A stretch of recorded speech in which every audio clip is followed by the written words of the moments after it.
To introduce Rob Bernau. Rob is a program manager at the authority and was instrumental in the development of these guidelines. Today, Rob will provide further details on the draft guidance. Over to you, Rob. Thanks very much, Gary. Can you just confirm my microphone is working well? Brilliant. Thanks very much. Kia ora tātou. It's great to be part of this discussion. We're certainly looking forward to getting your feedback on this guidance that we've put quite a bit of thought and effort into. I think it's important to start with a little bit of history.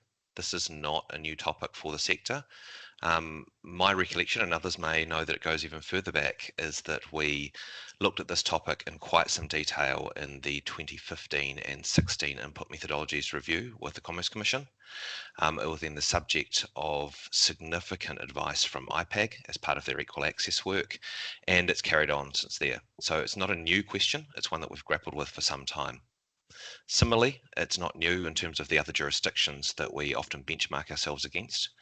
By way of example, the Australians have had ring fencing rules in place at a federal level for almost a decade now in terms of distributor involvement in any contestable services, and they were in place at a state level prior to that.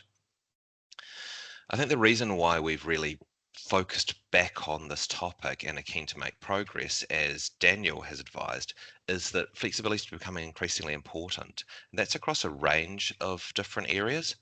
Certainly for consumers, allowing them to achieve greater control over their electricity usage and to really change their relationship with electricity.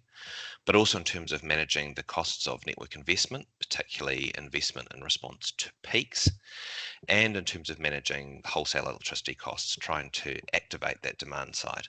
So flexibility is crucially important as we go forward, particularly as we all know we're trying to electrify the New Zealand economy. It's also becoming increasingly available. However, the flexibility market is still developing. It's what we call a nascent market, and when you're in that development phase of a market, what you do now can have a huge impact on the speed at which it develops, the speed at which products are rolled out to consumers, whether we get those benefits or whether they get substantially delayed. So we think now is a really important time for the authority to provide clarity as to what it's expecting. We're very clear that distributors have a significant role to play as the flexibility market goes forward. However, given their position in the market, it's important that they play the right role, that role is supportive of the development of a competitive flexibility market. And the reason for that is that getting that flexibility market right is useful for everyone. It's in everyone's benefit, including distributors. Because if we do that, we'll have a greater and more competitive range of flexibility solutions, and everyone will benefit from that. So we see this work as really important. Moving on a little bit to our approach to the guidance, you'll see from the cover note, and I won't be taking you through material you've already read in any detail, that there are essentially three areas that the guidance seeks to cover. Firstly, principles 1 and 2 look at ensuring that distributors are even-handed in their treatment of third-party flexibility traders on their network. Secondly, principles 3 to 6 essentially are trying to ensure that the flexibility services market is not skewed in terms of deterring the entry or expansion of flexibility traders by the activities of distributors. Goodness me, that's fast. And thirdly, we are concerned about ensuring that flexibility is efficiently used by distributors when they own those assets. As Daniel noted, the principles, they're a balance. On one hand, we're seeking to provide clarity, to provide certainty, which we know is important for investment and flexibility.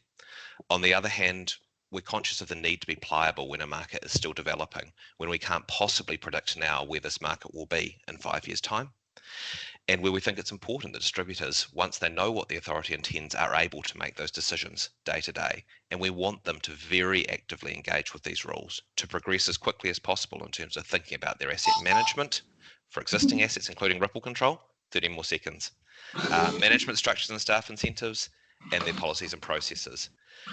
An important point I wanted to end on is this is not code. We are not expecting full alignment on day one. We understand that it may take time, but we want distributors to be really transparent. It's really important that they're disclosing what they're doing. It's important that we understand their progress.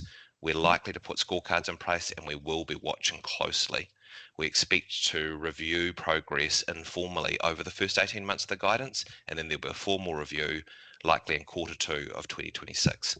So we look forward to your questions and thoughts, and we're really keen to be part of this discussion. Thank you.